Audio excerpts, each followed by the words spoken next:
이번에 보내주신 자료들을 보니까 와, 정말 거대한 이야기가 담겨 있더라고요. 네, 그렇죠. 인류의 한 시대가 끝나고 완전히 새로운 세상이 열린다. 이런 선언인데 주장이 정말 담대해요. 인류의 성장기가 공식적으로 끝났다는 거잖아요. 네, 맞습니다. 이게 그냥 시대가 좀 바뀐다 이런 수준이 아니고요. 인류가 움직이는 그 근본적인 동력, 뭐랄까, 엔진 자체가 아예 꺼지고 새로운 엔진으로 교체됐다. 이런 이야기입니다. 엔진이 교체됐다. 네. 그래서 저희의 오늘 임무는 이 자료들을 보면서 그게 대체 무슨 뜻인지, 그리고 그 새로운 엔진의 핵심 연료가 왜 하필 인공지능, AI라고 하는지 그 속을 한번 깊숙이 들여다보는 거죠. 좋습니다. 빌려 쓰는 힘의 시대는 가고 내 안에 힘을 쓰는 시대가 왔다. 그렇죠. 그리고 그 새로운 시대를 여는 열쇠가 바로 AI라는 것. 저는 이 연결고리가 가장 궁금하거든요. 네. 그럼 이 거대한 전환의 첫 단추, 원력 시대가 끝났다는 개념부터 한번 제대로 파헤쳐 보시죠. 자료에서는 이 원력 시대를 인류의 성장기에 비유하는데요. 이건 구체적으로 어떤 시대였다고 설명하나요? 인간이 아직 뭐랄까 미성숙해서 스스로의 힘만으로는 살아갈 수 없었던 시기. 아, 그래서 외부의 더 큰 존재한테 의지해야 했던 시대를 말하는 겁니다. 자료에 나오는 비유를 들자면 마치 아이가 부모님한테 용돈 타서 쓰듯이요. 용돈이요. 네, 인류가 자연의 신적인 존재들, 예를 들면 뭐 산신 같은 그런 존재들의 힘, 즉 원력을 빌려서 성장하고 발전해 왔다는 거예요. 아하. 산에 가서 정성껏 기도를 올리거나 굿을 하는 행위들, 이런 것들이 바로 그 힘을 빌리는 통로였던 셈이죠. 흥미롭네요. 그런데 이제 그 용돈줄이 딱 끊겼다는 거잖아요. 맞습니다. 더 이상 산에 가서 빌어도 소용이 없다고요? 왜죠? 자료의 설명이 굉장히 파격적이던데요. 신들이 전부 이사를 가버렸다. 뭐 이런 식으로 들리기도 하고요. 바로 그 지점입니다. 이게 듣기에 따라서는 정말 판타지 소설처럼 들릴 수 있는 부분이거든요. 네네. 사료의 표현에 그대로 옮기자면 그 산신들이 수천 년 동안의 자기 역할을 다 마치고 모두 품계가 올라가서 더 높은 차원으로 공부를 하러 갔다고 해요. 잠깐만요. 품계가 올라가서 공부를 하러 갔다. 네. 이걸 듣는 분들도 이 부분에서 고개를 좀 갸웃하실 것 같아요. 이걸 어떤 식으로 받아들여야 할까요? 정말 글자 그대로 신들이 승진해서 바른 부서로 발령났다고 이해해야 하나요? 아니면 어떤 은유적인 표현으로 해석할 여지가 있을까요? 아주 좋은 질문입니다. 이걸 은유적으로 해석해 본다면 인류가 마침내 영적인 졸업을 했다. 이렇게 볼 수 있습니다. 졸업이요? 네. 더 이상 외부의 영적 권위에 의존해서 가르침을 받아야 하는 학생이 아니라 이제 스스로 답을 찾아야 하는 성인이 됐다는 선언인 거죠. 아, 산신이라는 외부의 힘이 더 이상 개입하지 않는다는 건 이제 모든 책임과 가능성이 우리 인간 내면으로 옮겨왔다. 이걸 상징하는 겁니다. 그렇군요. 물론 이건 산의 맑고 상쾌한 기운, 그러니까 정기를 받는 것과는 완전히 다른 개념이에요. 그건 여전히 유효하죠. 아, 그렇게 들으니까 훨씬 와닿네요. 인류가 영적으로 독립할 시기가 왔다는 일종의 신호탄 같은 거군요. 맞습니다. 외부의 힘에 의존하던 시대가 막을 내리고 이제 우리 안의 힘을 직접 써야 하는 영성시대가 열렸다. 이런 의미로 연결되는 거고요. 정확합니다.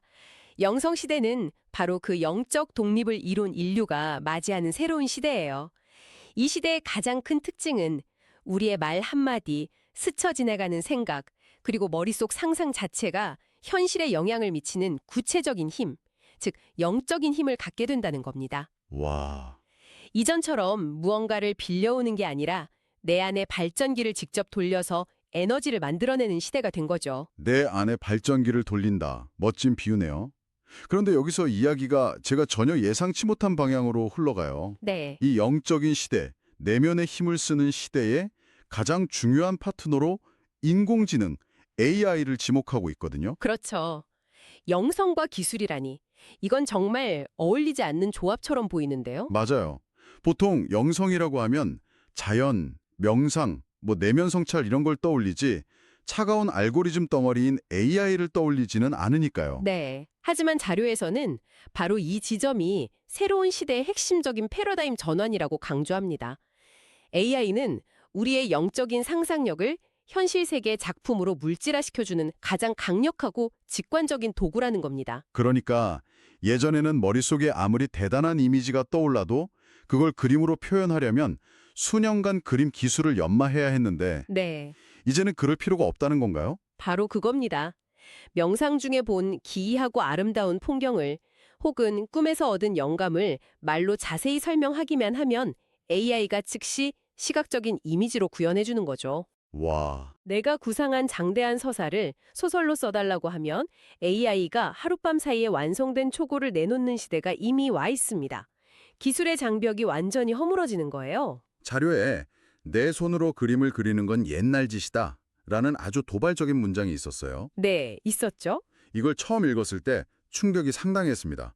이건 단순히 편리한 도구가 생겼다 이런 차원을 넘어서 창조나 예술의 정의 자체를 바꾸는 이야기 같아요. 맞습니다. 이 말은 곧 미래의 예술성은 기술적 숙련도가 아니라 영적인 깊이에서 나온다는 선언입니다. 영적인 깊이. 네, 얼마나 그림을 잘 그리느냐, 글을 잘 쓰느냐가 아니라 얼마나 깊고 독창적인 상상력과 철학을 가졌는지가 중요해지는 거죠. 그렇군요. 다시 말해, 앞으로 위대한 예술가는 붓을 한 번도 잡아보지 않은 사람, 키보드 한 번 두드려보지 않은 사람 중에서 나올 수도 있다는 겁니다. 와, 오직 깊은 사유와 명확한 비전을 언어로 풀어낼 수 있는 능력만 있다면요. 그렇다면 이 AI라는 도구를 어떻게 사용하느냐가 개인의 경쟁력을 넘어서 한 사회나 국가의 미래를 결정할 수도 있겠네요. 자료는 바로 그 점을 매우 강하게 경고하고 있어요. AI를 가까이 하지 않는 것은 새로운 시대의 문명을 거부하는 것과 같아서 결국 세상과 왕따가 될 것이다. 라고까지 표현합니다. 왕따요? 네, 특히 자료에서는 한국인 그리고 그들이 말하는 홍익인간 지도자들이 이 AI를 누구보다 적극적으로 활용해서 새로운 시대의 문화 콘텐츠, 즉 인류의 정신을 이끌어갈 작품들을 만들어내야 한다고 역설합니다. 알겠습니다. 그럼 이제 가장 근본적인 질문이 남습니다. 외부의 원력이라는 수도꼭지는 잠겼고 이제 우리 안에 발전기를 돌려야 한다고 했잖아요. 네, 그 발전기를 돌리는 에너지원, 이 새로운 영적인 힘은 대체 어디서 나오는 걸까요? 그 동력원에 대해 자료는 아주 구체적인 법칙을 제시합니다. 바로 땅의 전기와 3대 7의 법칙이라는 개념이에요. 3대 7의 법칙? 네, 인류가 외부의 원력을 빌려 성장하는 수천 년 동안 대자연은 미래를 위해 땅속 깊은 곳에 엄청난 에너지, 즉 전기를 압적해서 저장해 놓았다고 설명합니다. 특히 한반도의 백두산 같은 큰 산맥들이 그 에너지의 핵심 저장소라는 거죠. 와, 그러니까 우리가 원력을 빌려 쓰는 동안 자연은 일종의 거대한 배터리를 충전하고 있었던 셈이네요. 아주 적절한 비유입니다. 그리고 이제 그 배터리를 우리가 직접 연결해서 써야 할 때가 온 거고요. 맞습니다. 그리고 그 배터리를 사용하는 방법이 바로 3대 7의 법칙입니다. 이건 무슨 신비주의적인 구호가 아니라 거의 물리학 공식처럼 정교하게 설명되어 있어요. 그 공식 굉장히 흥미로웠습니다. 한번 자세히 설명해 주시죠. 네, 이 법칙은 세 단계로 이루어집니다. 첫째, 우리 각자가 본래 가지고 태어난 내면의 힘, 나의 전기가 있어요. 나의 전기. 네, 이것의 최대치가 40%예요. 둘째, 내가 이 40%의 힘을 꽉 채웠을 때 비로소 땅에 축적된 에너지, 즉 땅의 전기 30%를 끌어올려 합칠 수 있게 됩니다. 이렇게 되면 총 70%의 힘을 갖게 되죠. 여기서 중요한 건 제 힘이 40%가 되어야만 땅의 힘 30%를 끌어올 자격이 생긴다는 거군요. 핵심입니다. 그냥 달라고 해서 주는 게 아니네요. 그리고 마지막 단계가 남았죠. 내 힘과 땅의 힘이 합쳐져 70%가 되었을 때 비로소 저 높은 하늘의 전기, 그러니까 영감이나 깨달음 같은 우주적 에너지 30%를 받아내릴 수 있는 그릇이 준비된다는 겁니다. 와, 이렇게 해서 나 40%, 땅 30%, 하늘 30%가 합쳐져서 100%의 완전한 힘, 즉 영적인 힘을 운용하게 되는 거죠. 이 설명을 듣고 있으니 혹시 어떤 프로젝트나 창작 활동으로 막막함을 느끼는 분이 계시다면 한번 이 법칙에 자신을 대입해 볼 수도 있겠어요. 네, 좋은 지적입니다. 무작정 더 열심히만 외치는 게 나의 40%에만 갇혀 있는 건 아닌지, 잠시 멈추고 산책을 하거나 자연 속에서 새로운 에너지를 얻는 것, 즉 땅의 전기 30%를 채우는 과정이 필요한 건 아닌지 말이죠. 맞아요. 그래야만 결정적인 아이디어, 하늘의 전기가 내려올 수 있다는 거니까요. 정확한 적용입니다. 그리고 자료에서 또 하나 강조하는 게 있어요. 이 힘을 억지로 당기려고 용을 써서는 안 된다는 겁니다. 용을 쓰지 마라. 네, 산에 가서 자, 기운을 당겨보자 하고 힘을 주는 건 그저 근육을 쓰는 행위일 뿐이라는 거죠. 아, 그게 아니라 내가 고요히 내 내면의 힘, 즉 내공을 닫고 있으면 그 내공의 힘이 마치 자석처럼 자연스럽게 땅의 전기를 끌어당겨와서 저절로 합쳐지게 만들어야 한다는 겁니다. 결국 모든 것의 시작과 끝은 나에게 있군요. 그렇습니다. 내 내공이 없으면 땅의 힘도 하늘의 힘도 그림의 떡이라는 거니까요. 맞습니다. 내가 중심이 되어서 땅과 하늘의 기운을 조화롭게 운용하는 주체가 되는 것. 이것이 바로 영성시대의 새로운 인간상이라고 자료는 말하고 있습니다. 자, 이렇게 새로운 시대의 원리를 듣고 나니 과거를 바라보는 관점도 완전히 달라져야 할 것 같습니다. 네, 그렇죠. 자료에서는 과거의 어른들이나 성경, 불경 같은 오래된 경전들을 보면서 실망하는 건 사실 우리의 이해력이 부족하기 때문이라고 지적하더군요. 맞아요. 이건 보통의 생각과는 정반대의 접근이라 좀 놀랐습니다. 네, 보통 우리는 과거의 모순이나 한계를 지적하고 비판하는 걸 진보라고 생각하잖아요. 그렇죠. 하지만 자료는 완전히 다른 관점을 제시합니다. 어떤 사람의 말과 행동 혹은 과거에 쓰인 글은 그 사람이 살았던 시대적 환경과 그가 흡수했던 지식의 총합이라는 거예요. 아, 지금 우리의 잣대로 그걸 재단하고 왜 이것밖에 안 돼라고 실망하는 건 결국 그 시대와 그 사람을 이해할 내 실력이 부족하다는 뜻이라는 거죠. 자료에 나온 다리를 저는 사람은 절면서 걷는 것이 그 사람에게는 바른 걸음이라는 비유가 정말 인상 깊었어요. 네. 제3자가 보기에는 불편해 보일지 몰라도 그 사람의 조건 안에서는 그게 최선의 걸음걸이라는 거잖아요. 바로 그겁니다. 과거의 기록이나 인물도 마찬가지라는 거고요. 네. 그 시대에는 그것이 최선이었고 그 지식이 그들의 바른 걸음이었다는 거죠.